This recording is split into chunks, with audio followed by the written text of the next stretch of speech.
What's up guys, Hades here. Today I'm here to convince you that a purple skill is the best skill in the game. Now I don't mean that literally, however, the fact that it's played such an important role for such a long time, to me makes it feel like the best skill in the game. Now I'm going to talk about a few things. One, about speed control and how it counters it. Two, about the meta and how it's continuously countered it. And three, where it kind of goes in a different march. Now, I want you to look at something interesting. If we look at the top players and we look at their builds, they're flooded with the best skills in the game and the most expensive skills in the game. Multiple of them, right? But most of the whales, especially the smart ones, are still using a free-to-play skill that you acquire on like the first week of playing, right? Why? Well, it gives you immunity control, and whoever's holding it gets it forever. The whole battle, no matter what, because it's a passive. Now, the reason they're using it on Fufei is because Fufei gives your entire team this passive. However, she relies on using her ultimate, and if you apply it on her, then she's going to be the first one to ult, which means your whole team gets it. That's the whole point behind this. Okay? So, there's something in the game called speed control. And some of the key pieces to speed control, they're not all of them, but it's rage blessing, energy suppression, no escape, and adrenaline rush. These four combined are usually how you get a single hero to go first. And then that key fifth piece is Fighting Master. Fighting Master plays an essential role in doing this. Now I'm going to give you an example. If you watch one of my recent videos, I showed off my main team, right? I'm using Fighting Master. In fact, almost every team I ever make runs Fighting Master, except for some Alex teams, because guess what? Alex is immune to everything, right? That's why he's so strong. It's because he can hold 3 damage skills and not get punished. Now, why even bother using Fighting Master? Well, one of the biggest counters in the game to a backline carry is Himiko. And guess what? Himiko runs rampant everywhere. If you're in a large server or a top server, you know that Himiko is everywhere. And this completely denies her ultimate. Now, I'm not running a super heavy control team, but you can see I have a lot of the pieces here. I have no escape, I have energy suppression, and I have Fighting Master. Now, I can kind of get away with some of the easier ones because this also gives a bit of energy regen speed. And I found that I don't actually need Rage Blessing or Adrenaline Rush or anything like that for my Baldwin to typically go first. But also, it just stops him from not being CC'd by the Earth Dragon, not being CC'd by No Escape, or Fighting Will, or anything like this. So he has 100% uptime. Now the problem is, when you hold Fighting Master, you lose a 3rd damage slot. This could be a lot of great things. It could be Annihilation. It could be various different mage skills. There's a bunch of them available. It could be Energy Burst. It could be Battle Stance if you wanted to go slower, but of course I don't want to in this kind of thing. It could be Death Breath. It could be Spell Disintegrator, right? There's a bunch of options. But the problem is, if I ever fight a Himiko, which is like half the teams, I have to be holding Fighting Master. Now, there's proof here why I think it's so good. Let's take a battle from earlier today. This is one of the new best teams in the game, right?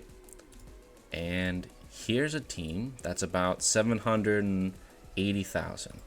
And there's that Himiko again, right? I'm telling you, it's a problem. But here, you see a lot of those components I've been talking about. And guess what? There's that Fighting Master again on Fufei. Well, there's the energy suppression, there's the rage, and the web, right? These are all those pieces you need to get one of your carries going first. Now, this could go a few ways. I think Fighting Master here would be just as good. However, in this kind of setup, Fighting Master here gives everyone, right? We're going to watch this, and you're going to see just how incredible the start of the match is when you have all the speed control in the world. Now you can see here by this purple indicator that this is no escape, right?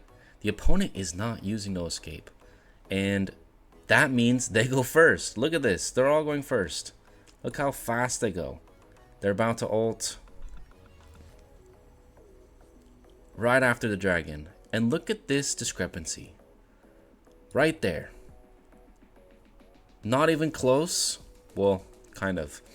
They've already ulted. There's a huge difference in the damage dealt already. And here's the most important piece. The Fufei got put in the realm first, and she still hasn't ulted because she's not holding Fighting Master. If she was holding Fighting Master, she'd be protecting both of her carries from getting realmed by Himiko. Now this is the whole key. If Himiko goes first and your backline or your Fufeis aren't holding Fighting Master, they're gonna get realmed, and this is gonna happen. And this is gonna snowball a match that shouldn't be snowballed this way. Look how far it is. It's 97% to 51.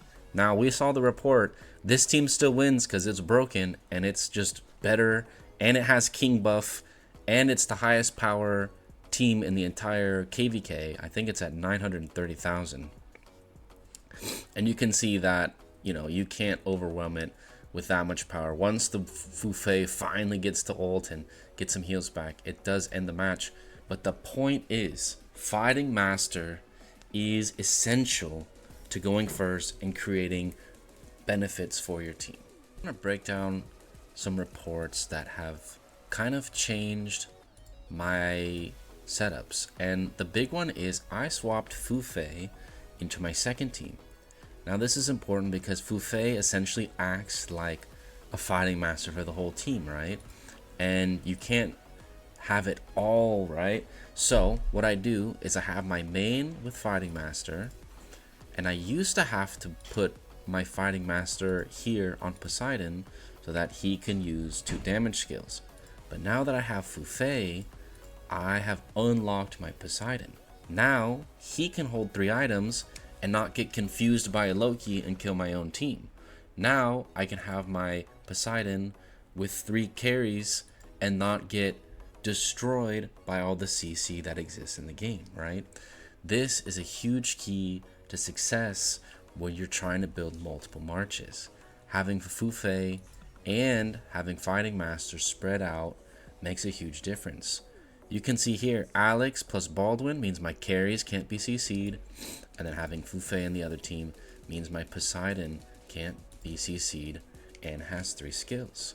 This is a huge upgrade, and recently left me with some victories I don't normally obtain. These are strong players, and I've been having a great time in the arena recently. You can see here, my second team has just completely evolved after switching to Fufei. Fufei was designed to counter Loki, right? And the weakness to Poseidon was he's so strong, but if you get confused, you destroy your own team with the shark. So it has evolved the way I play in my 2 teams, and now I have 2 great setups again, which is a great feeling. But all this is to say that Fighting Master is a fantastic skill. It's something I think you should be thinking about using on your carry. You should be thinking about speed control and if you need it or not, and if you want to be a slow team or a fast team, right? I built a fast team. There's plenty of teams that are beautiful as slow teams, but you need to decide which is better for you, and make sure you're watching reports and analyzing. And if you like these kind of videos helping you be the best you can, make sure to leave a like and a comment, and I will see you in the next one.